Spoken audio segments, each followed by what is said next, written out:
Pues vamos a ponernos en contexto de qué es lo que leyeron y qué es lo que sigue, ¿verdad? Nican Mopogua, aquí se narra, es el acontecimiento de las apariciones de la Virgen de Guadalupe. ¿Eso significa?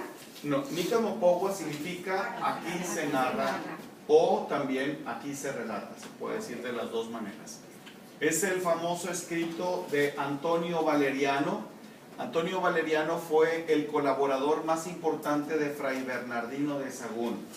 Fray Bernardino de Sahagún es un fraile franciscano que no llegó con los primeros 12 frailes franciscanos, llegó tiempo después, un hombre muy inteligente, un hombre muy sabio y también un hombre muy respetuoso, dentro de lo que podemos entender respetuoso, de las tradiciones de los indígenas.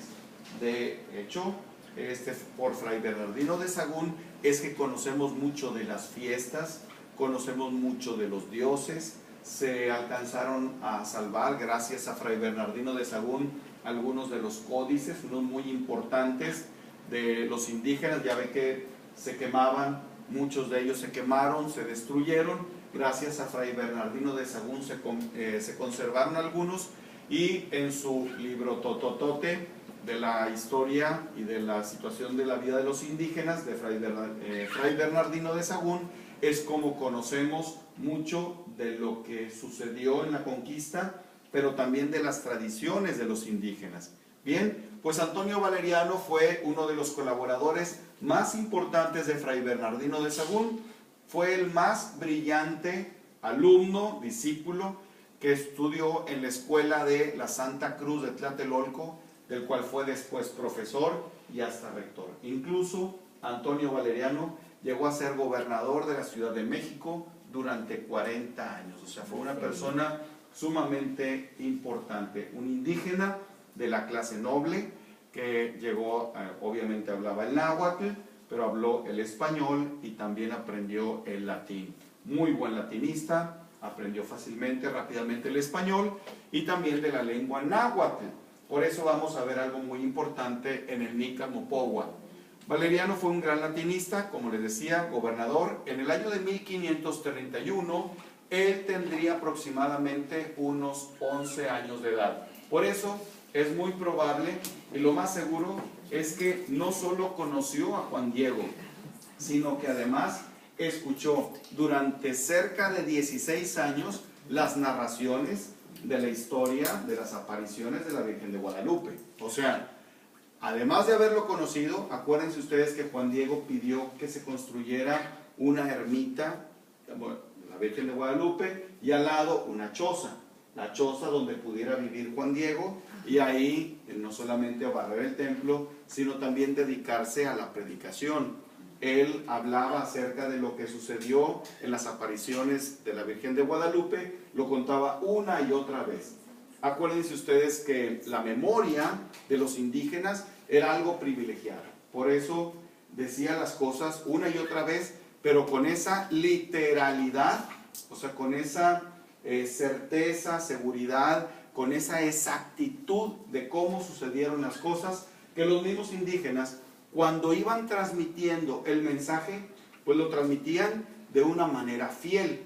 No es como nosotros, como el teléfono descompuesto, que yo empiezo a decir algo aquí y termina algo por acá totalmente distinto. Con los indígenas eso raramente sucedía. ¿Por qué? Porque ellos tenían una forma de aprender las cosas, la mnemotecnia que se llama, impresionante. Rápidamente ellos memorizaban incluso la homilía de un predicador, de un franciscano o de un fraile, y los mismos indígenas iban transmitiendo la homilía en su lengua y la iban extendiendo con esa fidelidad, porque la aprendían. Santa María de Guadalupe, dirá en el Nican Mopogua, le contarás puntualmente, es decir, palabra por palabra, lo que has visto, lo que has oído, lo que has admirado. Vemos que el indígena transmitía así, por eso Juan Diego lo cuenta una y otra vez. Antonio Valeriano no solamente lo escuchó una o dos veces, seguramente lo escuchó en muchas ocasiones. Por eso, ponerlo por escrito, pues no tuvo ningún problema, ¿verdad? En el Nican-Mopogua estaba escrito en náhuatl con caracteres latinos. O sea, ya desde aquí vemos un mestizaje. ¿Por qué? Porque acuérdense ustedes que el náhuatl no se escribe en letras. El náhuatl se escribe en dibujos, en los ideogramas, bonitos, como quien dice. Bien, pues Antonio Valeriano, ¿qué es lo que hace? Pone en caracteres latinos lo que se oye hablar por parte de los indígenas. Pues en ese caso, de Juan Diego. No es lo mismo que yo hable una, como decía, Huitzamonica, Nica, ni Monatzin. Bueno, eso cómo lo pones por escrito, eso cómo lo escribes, puesto que son sonidos para los indígenas, son sonidos, porque cuando ponían por escrito algo, no era Huitzamonican, o sea, no lo traducen en letra, sino todo eso tiene que ver con dibujos que exigían una interpretación. Ni siquiera los dibujos eran palabras textuales del idioma náhuatl, sino los dibujos en los códices eran ideogramas, eran figuras que querían representar ideas que tenían que ser interpretadas. Bien, pues lo que hace Antonio Valeriano es que pone la fonética en letras latinas. Lo escribe en náhuatl, o sea, él sabe español, pero no escribe el Nican-Mopogua, o sea, las apariciones, no las escribe en español. No escribe el Nican-Mopogua, o sea, las apariciones de la Virgen de Guadalupe en ideogramas, o sea, no lo escribe en códices, porque de hecho, años antes del 1531 de las apariciones, ya Pedro de Gante, ¿se acuerdan ustedes que llegaron en 1523 los primeros tres frailes franciscanos, Pedro de Gante, Juan Ahora y Juan Tecto? Pedro de Gante, que ya conocía el idioma, él ya había escrito el Padre Nuestro en ideogramas, o sea, en especie de códices. Todavía se conserva el Padre Nuestro de Pedro de Gante escrito en códice. Es el que se casó con un indígena, que se quedó. No. Pedro de Gante es fraile. Pedro de Gante es fraile. Son los que mandaron al exilio. Gonzalo Guerrero, mucho más atrás, en 1511. ¿Vale? Entonces, Pedro de Gante, que llega en 1523, fraile, que llega junto con Juan Ahora y Juan Tecto, enviados por el emperador Carlos V, alias el chocolatero, ¿verdad? Entonces, él escribe el Padre Nuestro en ideogramas. Aquí lo interesante es que el Nican-Mopogua no se escribe en ideogramas, ni tampoco Antonio Valeriano, que conocía el español, no escribió las apariciones en español. Es interesante esto, ¿por qué? Porque el sentido común, lo ordinario, lo lógico, si lo queremos entender así, es que si me quiero dirigir a los indígenas con el mensaje de las apariciones, ¿en qué idioma cómo lo escribiría? En ideogramas. Porque un indígena no sabe letras latinas.